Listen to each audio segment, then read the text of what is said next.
It's May 15th here in Seoul, and I'm Kim Damini. We begin with the stories making the headlines at this hour, starting with South Korea's presidential election campaigning.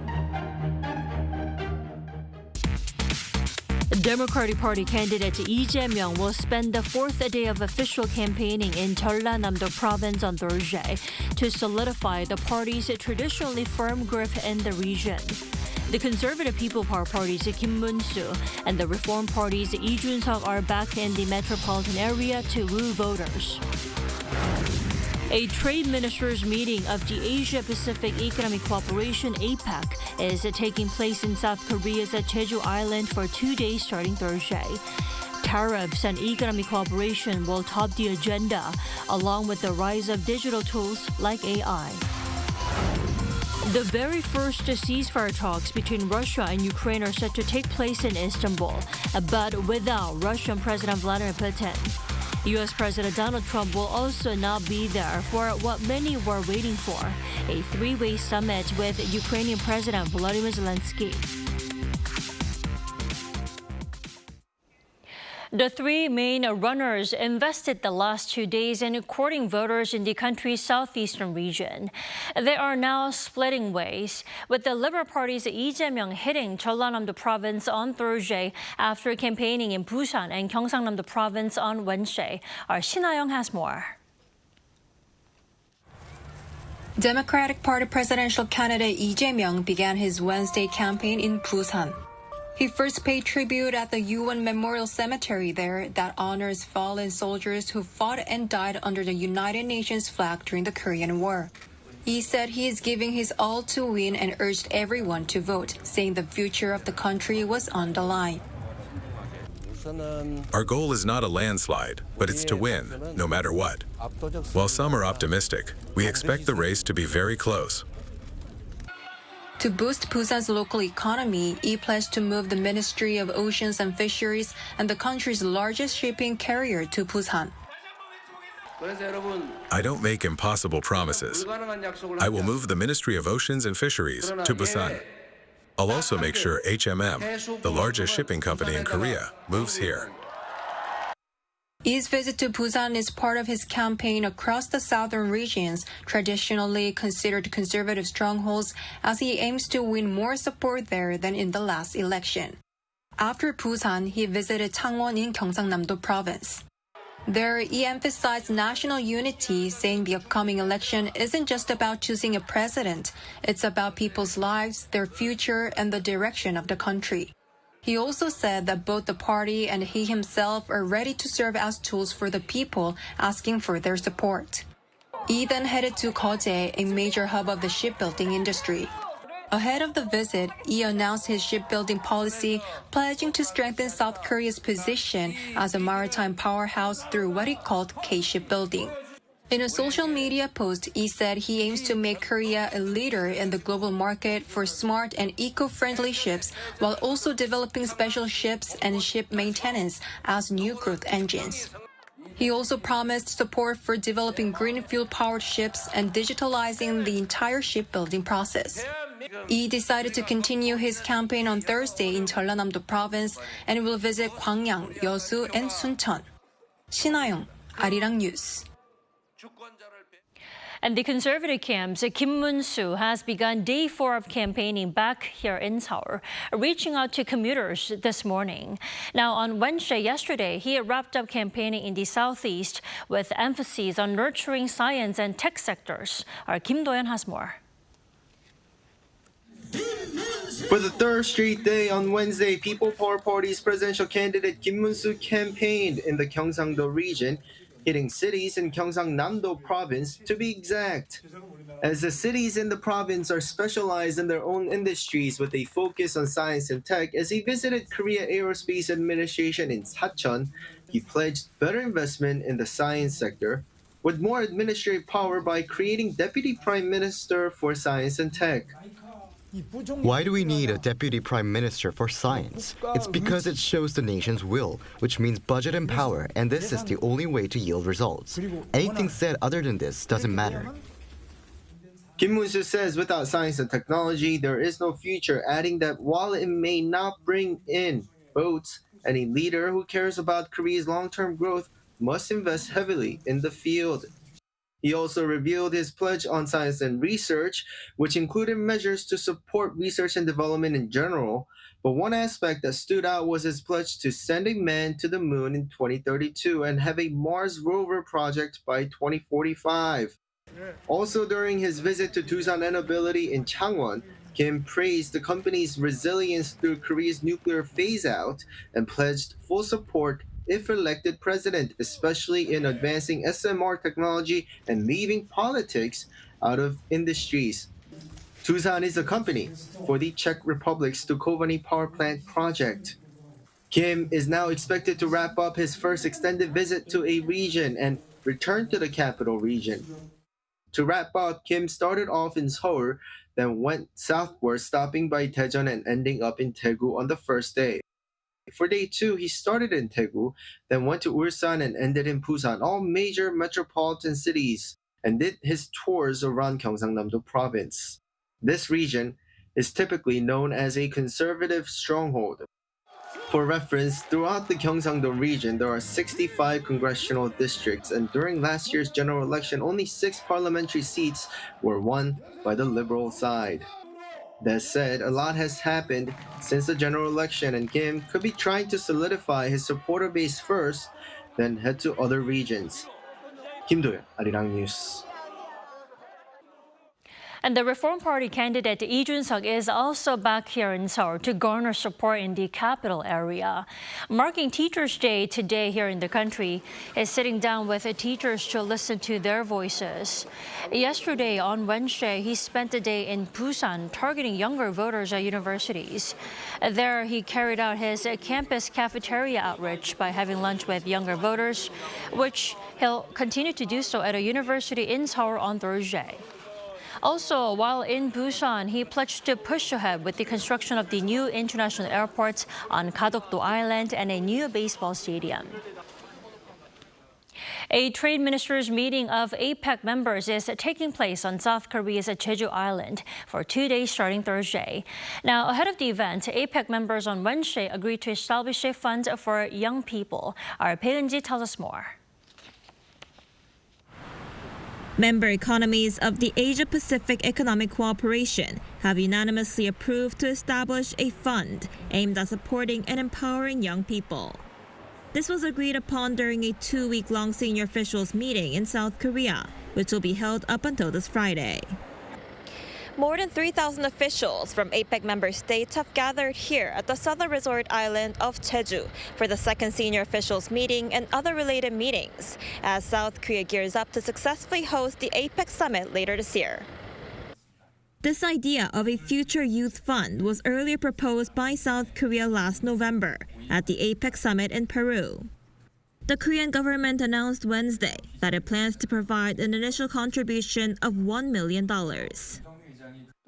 As this year's host, we played an active role in the second senior officials meeting and other various ministerial meetings to overcome mutual challenges and come up with meaningful outcomes. This comes after South Korea earlier revealed that it hopes to focus on two key agenda items at this year's APEC summit: artificial intelligence and demographic changes led by aging populations. And from Thursday to Friday, the APEC Trade Ministers meeting is set to take place in Jeju. U.S. Trade Representative Jamieson Greer, who plays a key role in shaping the Trump administration's tariff policy, is expected to be there. The executive director of APEC said the officials will discuss ways to keep trade open and integrate digital tools such as AI into trade facilitation. And this is why tomorrow's meeting of the ministers responsible for trade is so important. As executive director of the APEC Secretariat, I've seen firsthand how challenging these times are, but I've also seen how APEC continues to serve as a space for economies to work together, even when views differ. 배은지, Arirang News, Jeju. The Kremlin has announced a list of officials heading to Istanbul for peace talks with Ukraine. However, the list does not include Russian President Vladimir Putin, shooting down prospects of direct talks with Ukrainian President Volodymyr Zelenskyy. Lee Seung-jae reports. After remaining silent on who's headed to Istanbul for peace talks with Ukraine, the Kremlin has finally announced the list of officials taking part. The delegation will be led by presidential aide Vladimir Medinsky, who was present at the first attempt at peace talks in Istanbul back in March 2022. Along with Medinsky, Deputy Foreign Minister Mikhail Galuzin, Deputy Defense Minister Alexander Fomin, and the chief of Russia's military intelligence agency, Igor Kostyakov, will also be at the talks. Not on the list, though, is Russian President Vladimir Putin, who many speculated could be involved in direct talks. Despite a much-anticipated sit-down between Putin and Ukrainian President Volodymyr Zelenskyy, no such talks appear to be on the horizon. With Putin seemingly out of the picture, U.S. President Donald Trump has also decided not to go to Istanbul. According to Reuters on Wednesday, citing a Trump administration official, Trump has decided to skip the peace talks.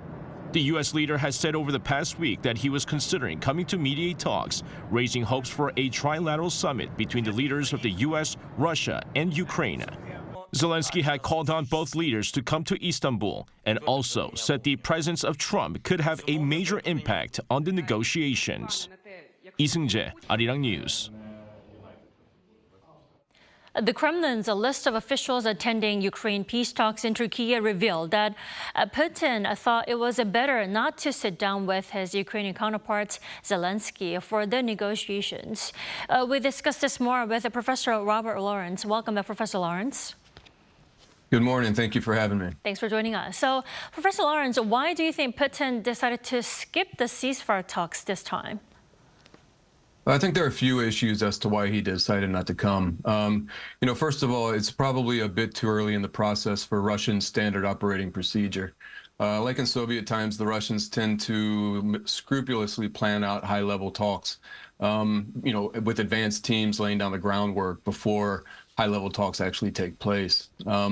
Secondly, Zelenskyy laying down this challenge to Putin to show up, or else it would indicate that he wasn't serious about peace talks. But I don't think Putin is very susceptible to that type of persuasion. I don't think Putin sees Zelenskyy as his equal to begin with. But either way, he isn't going to be coerced into doing something he doesn't want to do, especially by someone against whom he believes he has the upper hand. And lastly, I think given Putin's general outlook on hegemony and multipolarity, given the news coming out of the Gulf, I don't think that he wanted to give Donald Trump another stage on which he could signal that he's the central deal maker in global politics. Well, to be honest, it wasn't much of a surprise that Putin didn't, decide not to show up. But no Putin also means no Trump, right? Right. You got to remember, this is the first time that the Russians and Ukrainians have met since 2022, since early in 2022, and Putin and Zelenskyy haven't met since 2019. Right. So, the idea that there would be a multilateral meeting with up to 4 heads of states, including Turkey's Erdogan, that's a pretty ambitious goal for less than a week's notice, I think. So, I think Trump's decision not to go was mostly a response to the Kremlin's announcement that Putin wasn't going. But the U.S. is sending Marco Rubio, Secretary of State Marco Rubio, and Special Envoys Steve Witkoff and Keith Kellogg. So Washington is taking the negotiations seriously, and they're going to have a significant presence, whether it be direct or indirectly. Well, regardless of attendance by Putin or Trump, Putin did propose the first ceasefire talks with Ukraine. Does that mean Putin is at least interested in ending the war? What do you think?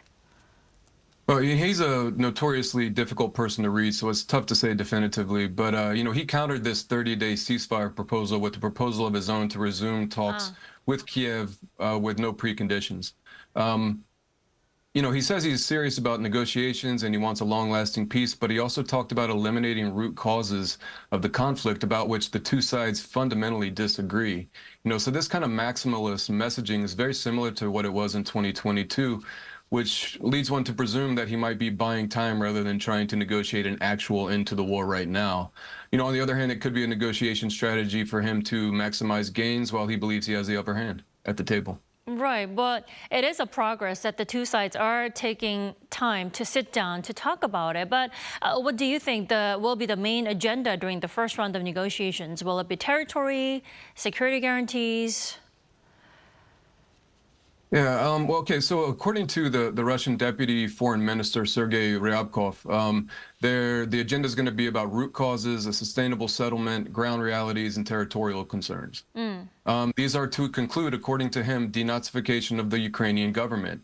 And this is a premise that the Kiev government wholeheartedly does not accept. They reject this from day one, okay? Another topic is going to be ensuring recognition of what Moscow considers the new realities on the ground, meaning that the Russian ownership of the eastern Ukrainian provinces or regions is a fait accompli. It's a done deal. So this is also not likely going to sit well in Kiev. These territorial issues, that's what Ukraine wants to talk about the most, and basically the Russian side is maintaining that it's off the table. So these are pretty big hurdles, and it begs one to question what Putin meant when he said that there are no preconditions.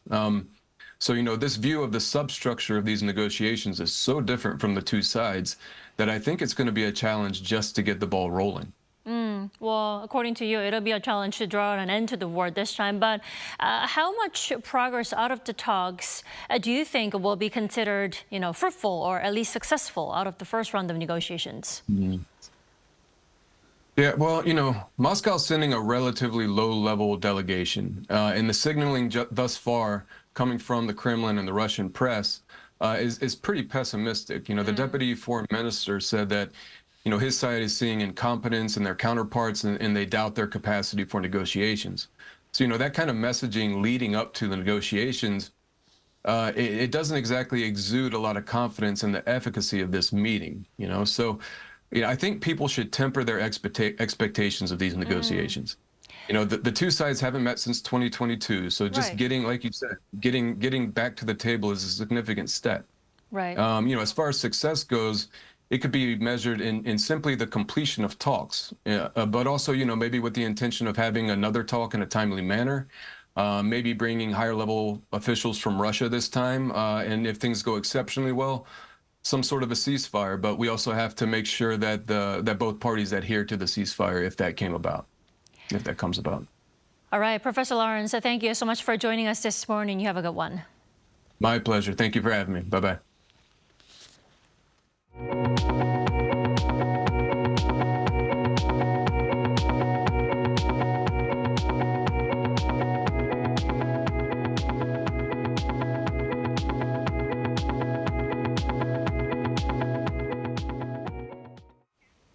U.S. President Donald Trump is in Doha as the second stop of his Middle East trip, where he signed a $1.2 trillion security and economic deal with Qatar, including record-breaking jet orders, energy projects, and defense contracts. Our Shin Sae-byuk has the details. U.S. President Donald Trump, currently on a 4-day Gulf tour, signed a series of major security and economic agreements worth at least $1.2 trillion with Qatar on Wednesday. This came after Trump signed a similar multi-billion-dollar deal with Saudi Arabia the day before. According to the White House, the package aims to boost U.S. exports and attract foreign investment in exchange for enhanced security cooperation. The package includes a record-breaking deal for American aircraft maker Boeing to supply Qatar Airways. From Boeing, that's the largest order of jets in the history of Boeing. That's pretty good. It's over $200 billion, but 160 in terms of the jets. That's fantastic. So that's a record, Kelly. The White House said the plane contract between the two countries is expected to support some 154,000 American jobs annually. Additionally, U.S. energy engineering firm McDermott has entered into a partnership with Qatar Energy to develop critical energy infrastructure through 7 projects worth $8.5 billion. Defense deals were also part of the package. Raytheon secured a contract worth $1 billion to bolster Qatar's drone defense capabilities. And General Atomics signed an agreement worth $2 billion to supply the Gulf state with unmanned military aircraft.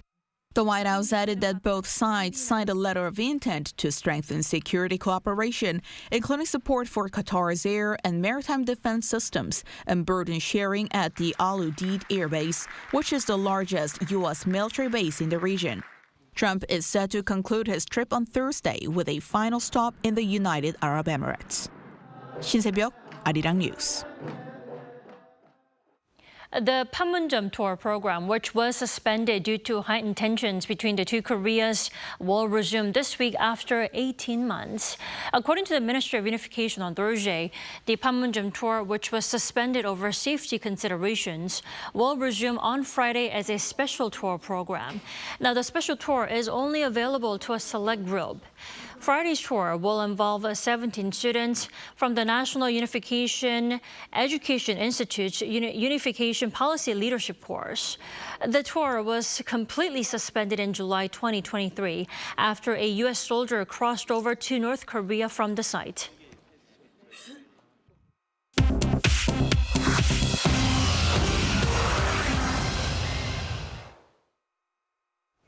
Good morning, I'm Choi Ji-hee, and this is The World Now.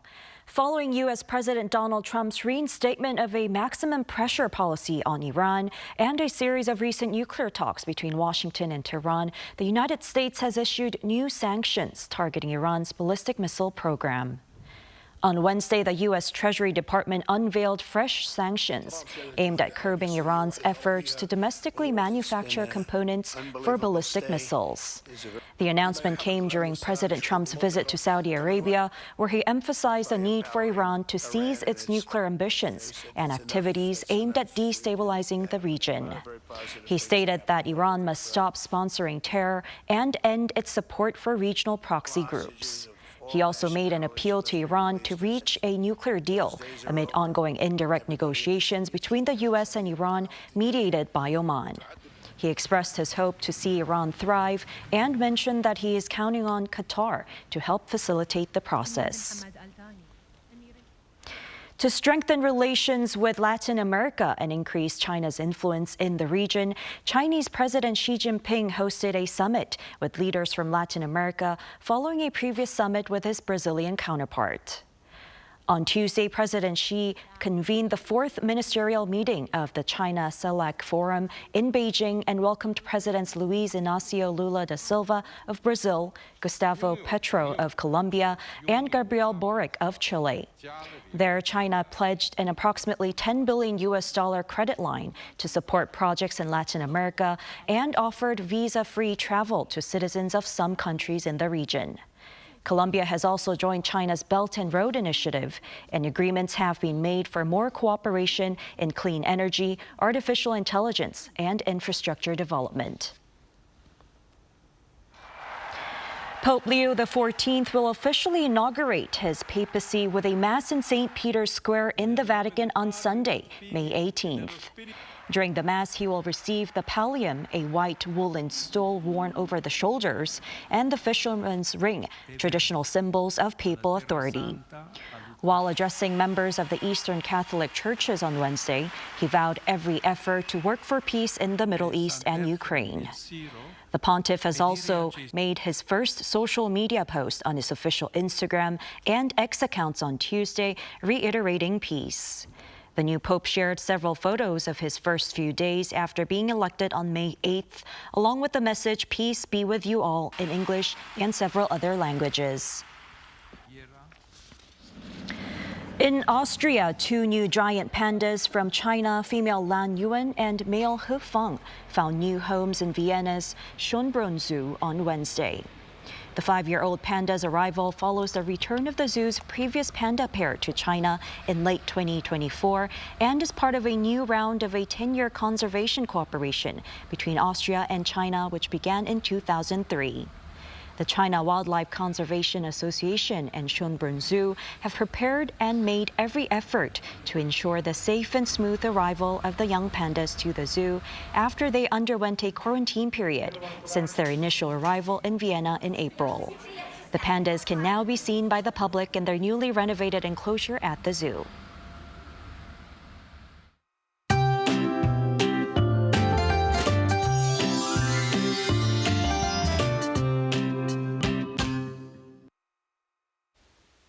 It's been raining across much of the country on this Teacher's Day. Right now, rain is falling mainly in the central region and Jeollado provinces, which will gradually spread to the rest of the country.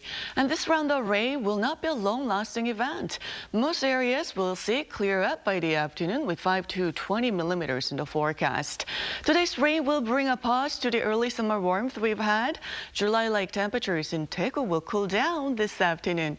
In fact, daytime highs will be 1 to 8 degrees lower today. Seoul getting up to 20 degrees, Busan at just 19 degrees Celsius.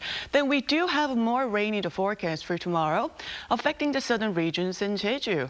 That rain could be quite significant. Meanwhile, there's also a chance of passing showers in the central region tomorrow.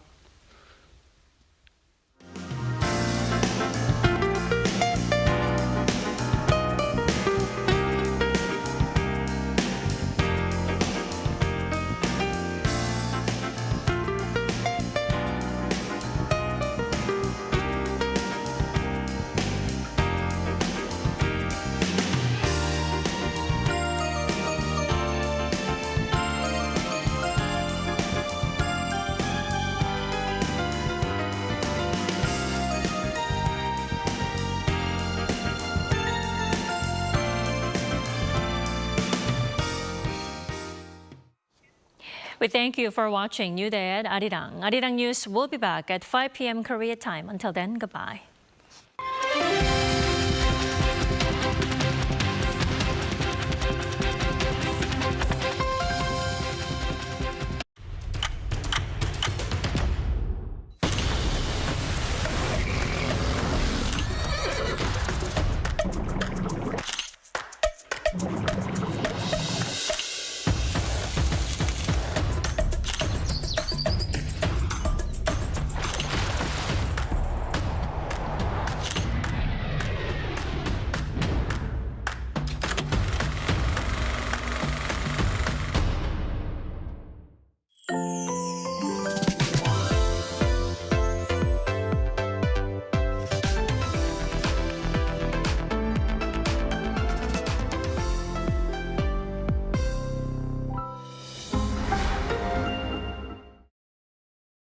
제21대 대통령 재외선거. 세계 어느 곳에 있어도 내가 국가대표라는 마음으로 누구보다 땀 흘리죠. 지금이 국가대표임을 보여줄 기회. 대한민국 국민의 권리. 대한민국 국민의 의무. 반드시 투표합니다. 국가를 위한 대통령 투표. 제21대 대통령 재외선거. 중앙선거관리위원회. 1000원에 가면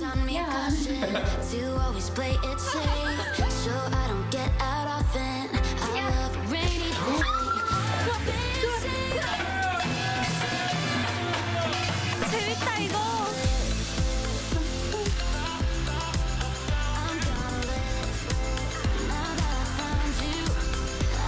글로벌 K컬처 세계 속에 꽃 피우다. 2025 천안 K컬처 박람회.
제주 영어 교육 도시의 중심 NLCS 제주에서 세계 명문대 출신 엘리트 교사진과 해외 커리큘럼으로 전 세계 상위 1%의 학사 성과를 달성하고 있으며 졸업생들은 세계 최정상급 대학으로 진학하고 있습니다.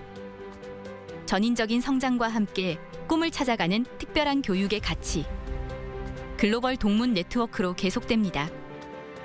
NLCS 제주가 명문대 진학의 길을 열어갑니다.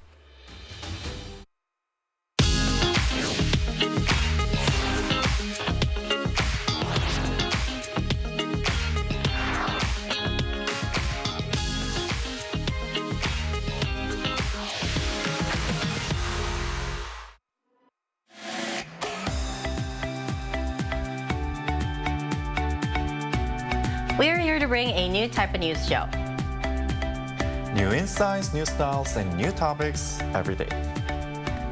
We are News Generation.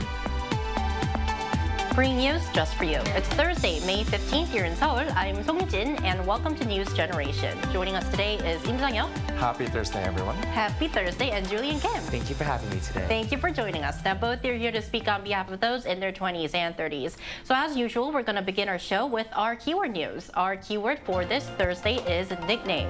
Now, Starbucks Korea has announced a temporary policy restricting the use of presidential candidates' names as nicknames on its mobile app. This decision affects the company's Call My Name service, where baristas call out customers' orders using their chosen nickname. So names like Lee Jae-myung, Kim Moon-soo, and Lee Jun-seok can no longer be used as nicknames until the presidential election ends. And this is part of Starbucks' effort to avoid political controversy and prevent conflict in stores. So I'd like to ask our panelists, starting with you, Julian, what's your take on this new decision by Starbucks? Yeah, so I can definitely see why they would establish a policy like this. Politics can now be a very very sensitive topic, and I can see how it's very frustrating for everyone involved, especially if people chose these names as a prank. However, I'm not personally sure how much of an impact this will make or what it would exactly resolve, especially if there is someone whose names are actually Lee Jae-myung, Lee Moon-soo, Lee Jun-seok. Right, and especially for people like me, I use my real name for my Starbucks' nickname. So if my name was identical to that of the presidential candidates, this could be quite of a headache. So what are your thoughts on this decision, Sang-yeon? Yeah, so I also feel bad for those people whose names are Lee Jae-myung or Kim Moon-soo. Whatsoever, I understand Starbucks' decision, since there will be some people who will change their nicknames the same as presidential candidates for pranks purpose.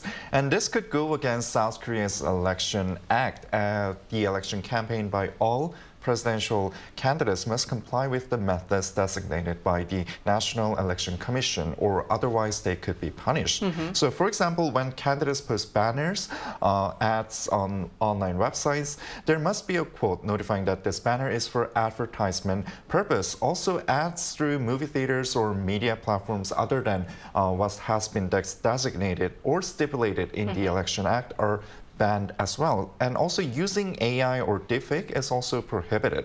So in light of that, I think Starbucks is taking careful approaches and making such a policy to that. Right, and for your information, South Korea's presidential election will take place on June 3rd. And that was our keyword news for this Thursday. So we're now going to move on to our main discussion of the day. Thursday is, as you know, when we explore the Korean wave and the global appeal of Korean culture. Take a look at the screen to see what we're going to talk about today. May is full of meaningful days here in Korea, from Labor Day on May 1st to Children's Day on the 5th and Parents' Day on the 8th. And today marks yet another special occasion. It's the birthday of someone often referred to as the teacher of the Korean people, a figure still deeply respected centuries later. Can you guess who we're talking about? So we're going to start our show with a quick quiz for our viewers. Let's see if you can guess who we're going to talk about today. So this is the hint.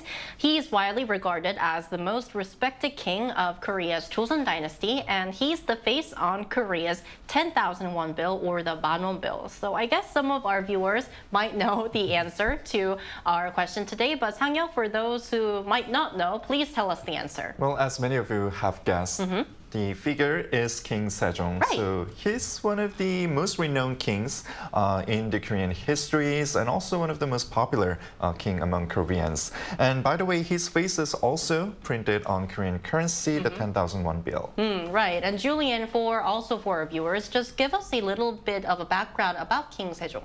Yeah, so like Sang-yeon just mentioned, King Sejong is highly revered amongst Korean people, and his Emin Cheongshin, or spirit of caring for people in English, is very respected amongst Korean people too.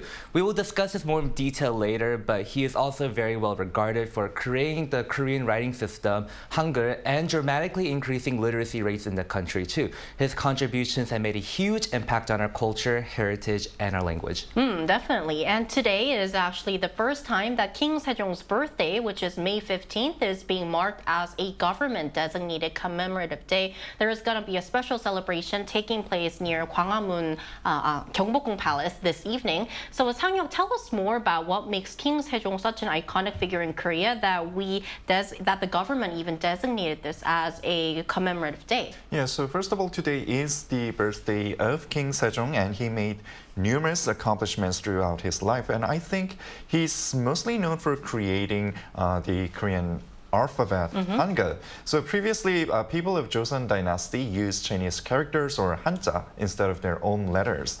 However, Chinese characters couldn't fully represent and express the Korean language, and it was too difficult for average Koreans to learn Chinese characters.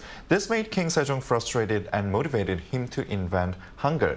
And without him, we wouldn't have been able to see the Korean alphabet that we're using today. Absolutely. So as Sang-yeon mentioned, King Sejong's greatest legacy, of course, is the creation of Hangul, which is the Korean alphabet. So Julian, I want to ask you, what do you think makes Hangul really stand out when compared to other writing systems? Yeah, so Hangul is the only writing system in the world whose creator and data creation are clearly written and known. Before Hangul was created, Koreans relied on Chinese characters, and this this caused a literacy issue in the country as only the elite were able to learn how to read and write compared to the working class. So Kim Se-jung and his scholars created Hangul to improve the literacy rates in the country. There are 14 consonants and 10 vowels in Hangul. The consonants are based on the shape of your tongue and mouth and depending on what sound it makes, while the vowels are just a simple combination of horizontal and vertical lines.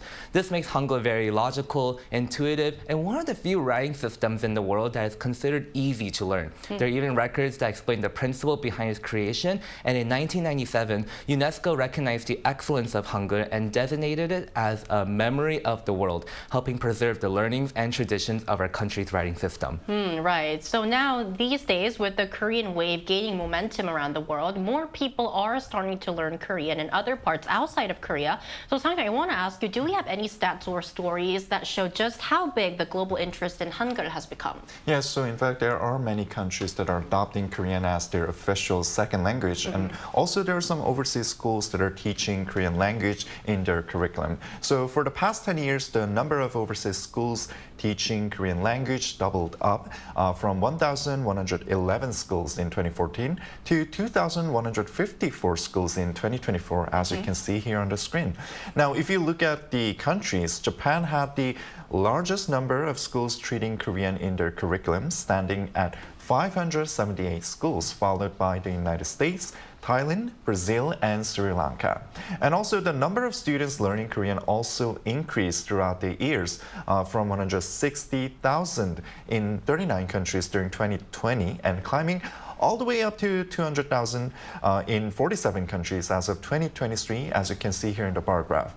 The number of schools that registered Korean as a second language subject also increased from 11 countries in 2014 to 24 countries in 2024.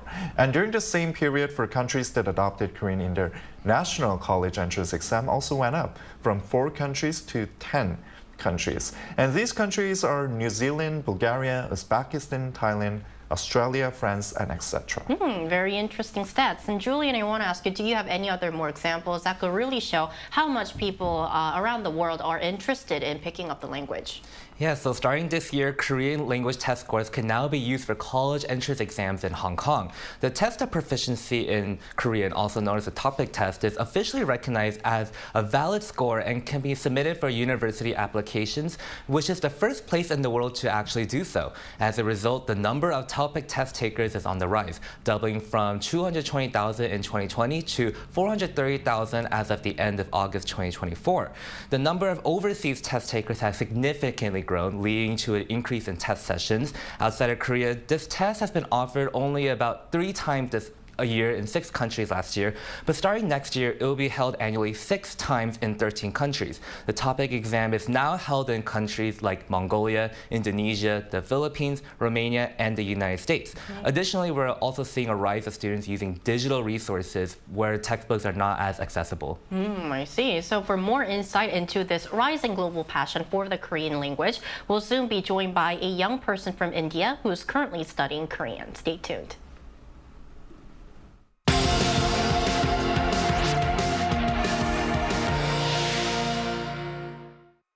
NewsGen wants to hear from you. Go to YouTube and search our channel Arirang News. Click Community and leave a comment down below. Make a new type of news with us. Joining us today is Monita Tongham, an Indian millennial currently pursuing her master's degree here in Korea. Welcome, Monita, to the show. Thank you. Thank you for having me. I'm Monita from India, northeastern state of India. Nice to meet you, Monita. So we'd first like to ask you, how long have you been learning Korean and what motivated you to start? And would you say you're fluent in Korean now, or are you still learning as you go? Yeah, I've been studying Korean since my bachelor's days, but actually my interest started way back, probably when I was still in school. So Hallyu had a big influence on me. I got interested on K-pop, K-dramas, and eventually K-food. At first I was just enjoying the content, but soon I realized I wanted to understand more than just the subtitles. So my curiosity kept growing. And I clearly remember the first time I tried to learn Hangul. So it was from this song lyrics, Butterfly by BTS. Yeah, I didn't understand, or I was not able to read and write the Hangul at that time. But I was so determined to sing along the song properly, understanding the whole context. So I tried to figure it out by watching and pausing the videos 100 times and figured out what each of the characters sounded like. Yeah, it all started from there, my first unofficial Korean learning.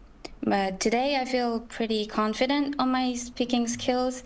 Yeah, I can survive at the bank and hospitals, and I can even make Korean people laugh in Korean. Yeah, I think that's a progress.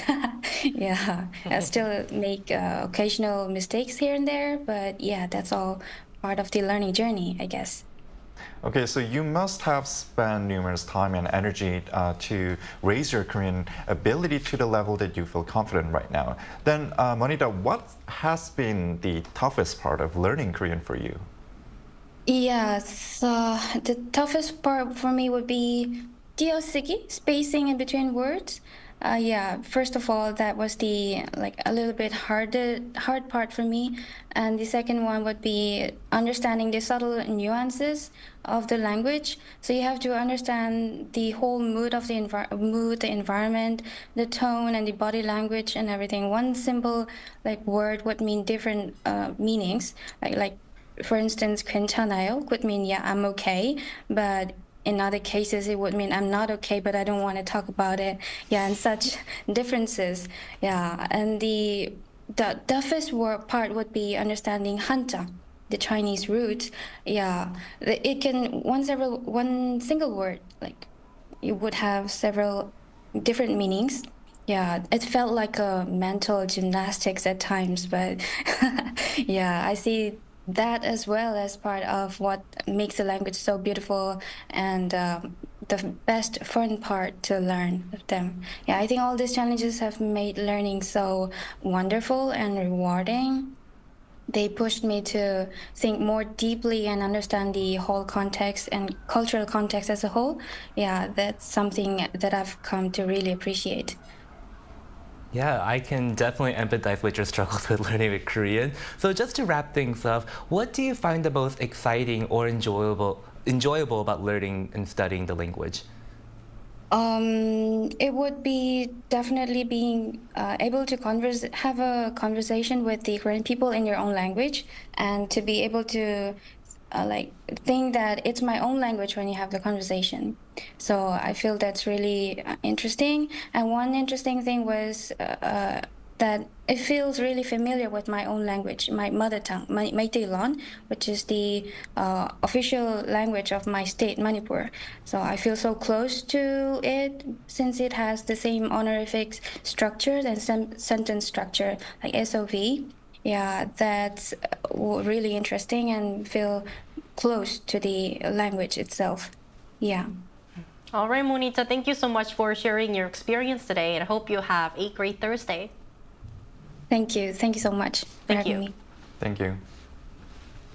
Right, and time to listen to our viewers. We also asked them why they started learning Korean. So we ran a poll on our Arirang News YouTube channel with the question, what motivates you to learn Korean? So the top response, as you can see on the screen, was Hallyu, the Korean wave or Korean culture, followed by academic interest, and then other, and then followed by better job opportunities. And we're going to take a look at 3 comments. Our first comment for this Thursday is by Nana. To participate in Korean culture, also, I've always wanted to learn a new language and have friends who speak Korean. Anna8282 says, a few years ago, I happened to hear Korean and fell in love with the language. I knew nothing about Korea at the time, but since then, I've discovered all the amazing entertainment, food, and culture, and I even infected my husband with the K-bug. So much fun. The King's Kid FOR says, I just wanted to learn a foreign language, and Korean had really good materials online. Super accessible and structured. Okay, so ending off our episode today, I want to ask our panelists, do you have any tips on how to learn Korean in the most fun and practical way? And Julian, I think that you'll be able to give us some great advice because you've been studying Korean at a Korean language institute, right? Yeah, so Korean is actually my second language as I was born and raised in the US and never formally received any formal education on Korean. I'm considered a heritage speaker, which basically means that I learned how to have simple and fun casual conversation with family, but I never really bothered to speak much of it until I was much older. So in an effort to become fluent, I made it a point to read, write, speak, and listen to as much Korean as possible daily. And yeah, some days were definitely very, very tough. And I've had days where I felt so discouraged because I feel like I couldn't really express myself fully. But now looking back, I can confidently say that it's paid off tremendously because I can now say that my Korean has improved exponentially. Right. And I don't really feel a huge language barrier in the country anymore. Maybe you can attest to it. We've been working together for 7 months. But I can testify. Great, I'd love to hear that. So my advice for those wanting to learn Korean is to incorporate Korean in your daily life as much as possible, whether it be through K-dramas, music, other forms of content, talking to friends. Just be consistent with it. Don't be afraid to make mistakes. After some time, you will notice some progress, and it's a very fun and exciting journey to embark on. Right, because I think when trying to pick up a new language, exposing yourself to that language as much as you can is really important. Exactly. What about you, Sang-yeon? So when you're learning a new language, including Korean, you must first understand that linguistic abilities don't grow overnight. Right. It needs constant practice every day, and the improvement curve goes up step by step. So there is a period where you'll feel your Korean isn't making any progress, but don't give up. You'll see the improvements in the long run, so be patient. Now, first, you must set realistic goals and strategic goals as well. So why do you want to learn Korean? Is it for holiday travel, or are you studying to get the Korean language proficiency test scores, or is it because you want to understand K-dramas without the subtitles? And after setting a clear goal, you must study accordingly to reach the goal quickly. And also, turning Korean into background noise, just like Julian mentioned, is one way to boost your Korean language skills. You can regularly listen to K-pop or follow and subscribe to Korean YouTubers as well. And even if you don't understand a thing in the beginning, your brain is slowly absorbing the rhythm and pronunciation. And most of all, don't feel pressured, because in the end, learning a language should be fun without stress. Some very helpful advice from an interpreter as well. And we just like to say happy birthday to King Sejong. And that's all we have for today's News Gen, but we will be back tomorrow at 10:30 a.m. Korea time. Special thanks to Im Sang-yeon. My pleasure, as always. Thank you. And Julian Kim. Thank you for having me on this Thursday morning. Thank you. And to our viewers, thank you for starting your morning with us, and hope you join us tomorrow as well. We are News Generation.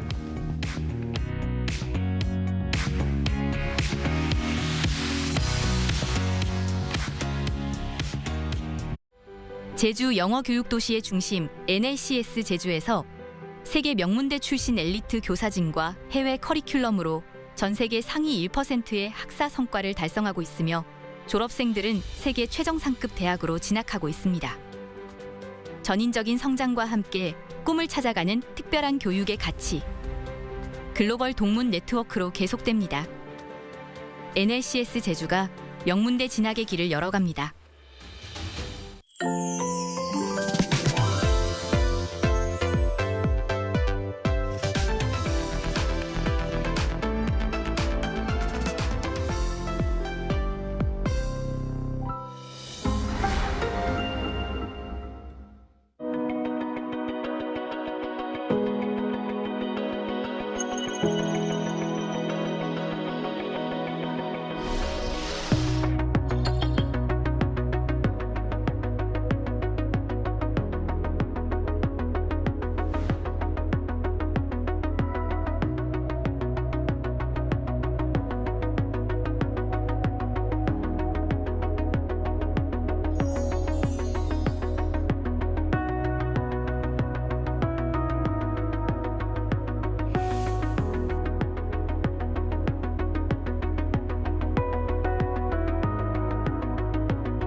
How to survive in Korea. Weddings. Step 0. Attire. As a guest, dress